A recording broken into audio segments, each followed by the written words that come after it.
Hello दोस्तों welcome my YouTube channel. मैं आज आपनाक देखाम धुबुरी फुलबाड़ी ब्रिजेर কিভাবে কাম চলে আছে আর কারেন্ট আপডেট। এই দেখেন একটা পোস্টের কিভাবে জালি বানাই আছে। জালিটা দেখলে বোঝা পাবেন। এই দেখেন লেবার মিস্ত্রি কিভাবে জালিগুলা বানায়, একদম পোস্টের জালি এলে।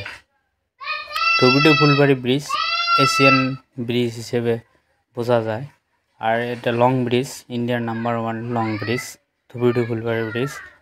একদম যতগুলা লেবার মিস্ত্রি কাম করে বহুত ফাস্ট কাম হয়ে আছে। একদম ন্যাশনাল হাইওয়ে রোড হবে তো আসাম মেঘালয় একদম কি হবে, একদম বিজনেস প্লেস হবে।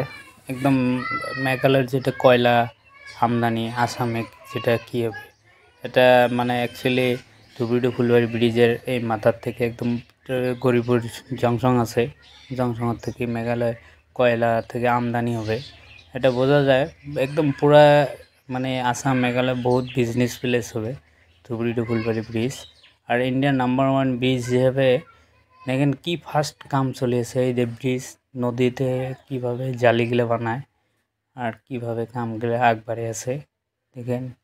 এই দেখেন কিভাবে লেবার মিস্ত্রি ক্যাপ পিন্দিয়েছে, ড্রেস মানে জুতা, একদম বহুত ফাস্ট কাম চলে আছে। এটা নদীর মাজত হয়, একদম পুরা পানি ড্রাই করে নিছে। এই যে নদী হয়, এটা ব্রহ্মপুত্র নদী।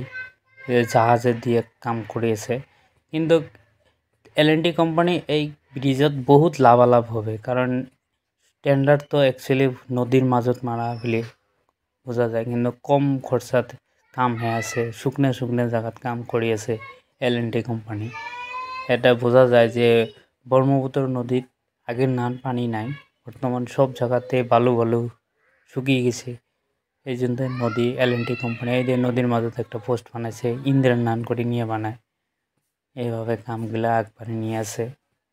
দেখেন এই যে একটা জাহাজ ক্রাং জিজিবি টাইপ একটা লং একটা দেখে যে হুকের নাল লাগে রাখছে। দেখলে বোঝা পাবেন যে কিভাবে কামগুলা আগবাড়ি নিয়ে আসে। এটা ব্রহ্মপুত্র নদী, এই জায়গায় পানির কোনো থাও পাবেন না।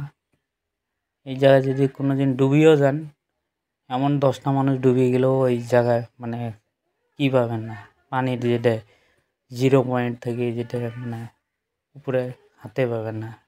তাহলে কিভাবে কামগুলা